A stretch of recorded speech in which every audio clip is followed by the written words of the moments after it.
Hola, bueno, pues vamos a hacer un nuevo video tutorial, en este caso del programa PSeInt que estamos utilizando para aprender a programar en la asignatura de segundo de bachillerato. Bien, este video tutorial vamos a hablar de las estructuras repetitivas en el programa PSeInt, que es la aplicación que estamos utilizando bueno, pues para aprender a programar. Hasta ahora habíamos visto dos tipos de estructuras anteriores, que son las estructuras secuenciales, en el cual todas las operaciones del algoritmo iban, pues eso, secuencialmente, primero una, después otra, después otra, después otra, y así desde el principio, desde el inicio hasta el fin del algoritmo. También hemos visto un segundo tipo de estructuras, que eran las estructuras selectivas. En este caso, en las estructuras selectivas, se introducía un nuevo elemento, que era la condición lógica, una comparación. De tal forma que en esa comparación lo que se hacía era, pues bueno, comparar o preguntar si se cumplía una determinada condición lógica. Si esa condición lógica se cumple, el algoritmo se va por un lado y hace un tipo de acción, unas determinadas acciones, las del camino verdadero. Si esa condición lógica, esa comparación no se cumple, se va por el otro camino, por el camino de falso, realizando otro tipo distinto de acciones. En este caso, vamos a ver un nuevo tipo de estructura, que son las estructuras repetitivas. Las estructuras repetitivas las vamos a utilizar cuando un determinado proceso quiera repetirlo durante un determinado número de veces. Bueno, vamos a ver tres tipos de estructuras repetitivas y luego más detenidamente vamos a explicar cada una de ellas. Pero estos tres tipos de estructuras repetitivas son las siguientes. Mirad. Tenemos estos tres tipos, que son la estructura mientras que, la estructura repetir hasta que y la estructura para, o también se conoce como desde hasta. ¿Vale? Bueno, pues estos son los tres tipos de estructuras repetitivas que vamos a ver. Aquí veis los tres diagramas de flujo que utilizan. Veis que en la estructura repetitiva, mientras que evaluamos una condición lógica, ¿vale? Y después, una vez evaluada la condición lógica, hacemos un determinado proceso si esa condición lógica se cumple. Si esta condición lógica no se cumple, salimos del bucle mientras. Es decir, que mientras que esta condición lógica se esté cumpliendo, se está realizando este proceso. En el momento que esta condición lógica deja de cumplirse, salimos del bucle mientras que. Bien. En el segundo tipo de estructura repetitiva, la estructura repetir hasta que. Bueno, pues veis que en este caso el proceso se ejecuta al menos una vez, es decir, ejecuto el proceso y ahora hago una pregunta o una comparación, una condición lógica. Mientras esta condición lógica no se cumpla, se está ejecutando el proceso. En el momento que esta condición lógica se cumpla, el proceso se ejecuta una última vez. Si la condición lógica se cumple, salimos del bucle. Y luego está un tercer tipo, que es el tipo desde hasta, o que también conocemos como para. En este tipo de estructura repetitiva se diferencia de las dos anteriores, en que las dos anteriores no sabemos a priori cuántas veces se va a estar repitiendo el bucle.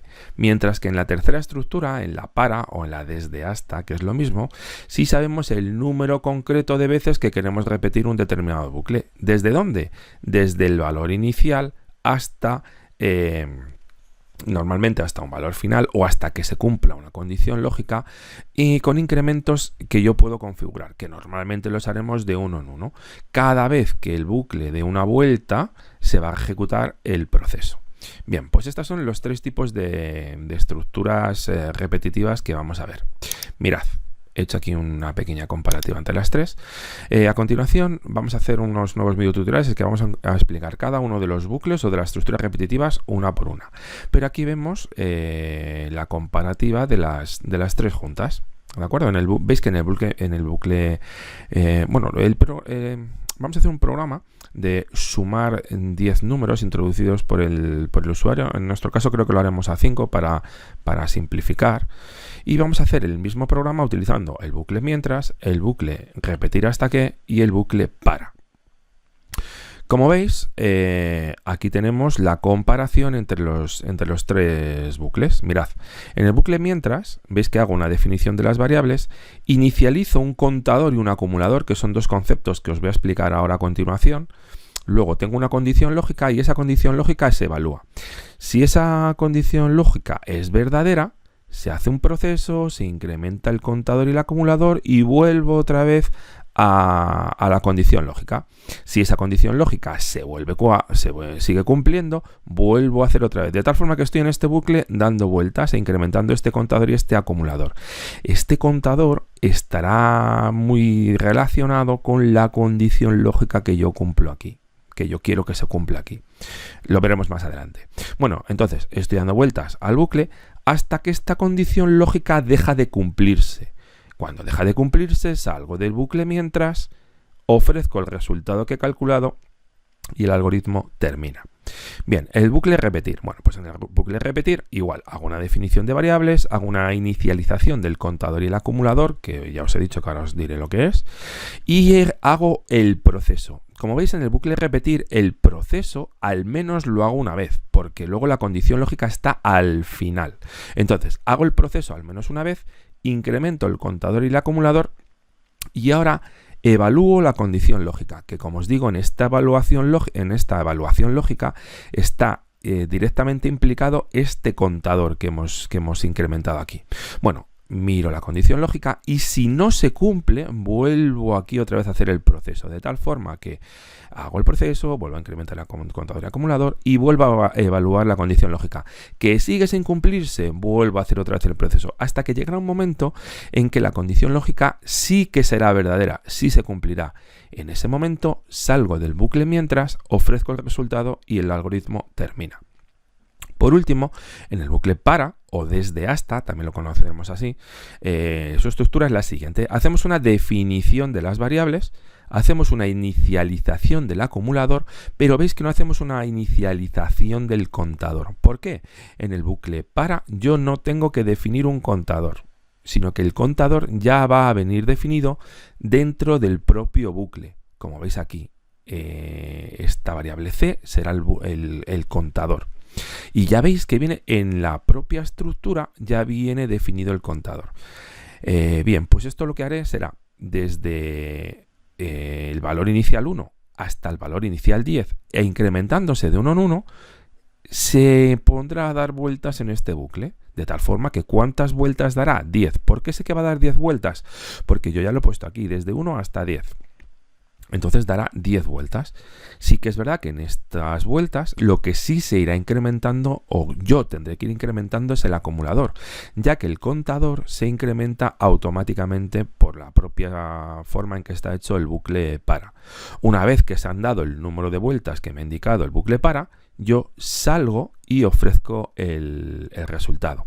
Como veis, la diferencia entre el para y los dos anteriores, el mientras y el repetir, es que en el para yo sé cuántas vueltas las que tengo que dar alrededor del bucle desde el principio del programa, mientras que en los otros dos no las sé, y es la condición lógica la que se encarga de controlar eso. Como he dicho, iremos viendo los bucles de uno en uno. Haré un video tutorial para cada uno de ellos. Bien, por último, os he dicho que os iba a introducir un concepto de qué era el contador y qué era el acumulador. Pues vamos a ver. Bueno, esto es lo que ya hemos hablado, estructuras repetitivas, las 3 tipos de estructuras que hay. Y quiero que veamos esto. Es una serie de definiciones relacionadas con las estructuras repetitivas. ¿Qué es un bucle? Bueno, pues el bucle es un conjunto de instrucciones que se están repitiendo. Iteración.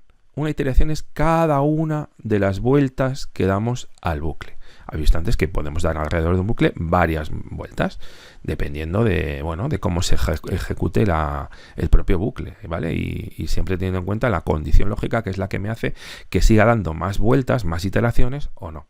Y luego, como veis, tenemos la definición de contador y de acumulador. Voy a leerlas tal cual como están aquí. Mirad, dice: un contador es una variable cuyo valor se incrementa o decrementa en una cantidad fija y que se utiliza para contabilizar el número de veces que se desea realizar una acción o grupo de acciones. Un contador toma un valor inicial antes de empezar sus funciones y se debe codificar según el siguiente formato. Nosotros normalmente utilizaremos el contador incremental, es decir, que el contador en cada vuelta que da se incrementa en 1. Normalmente, bueno, como dice aquí, el contador es el nombre de nuestra variable contador. Dice, el contador normalmente se inicializa a 1, aunque en determinados casos también puede inicializarse a 0.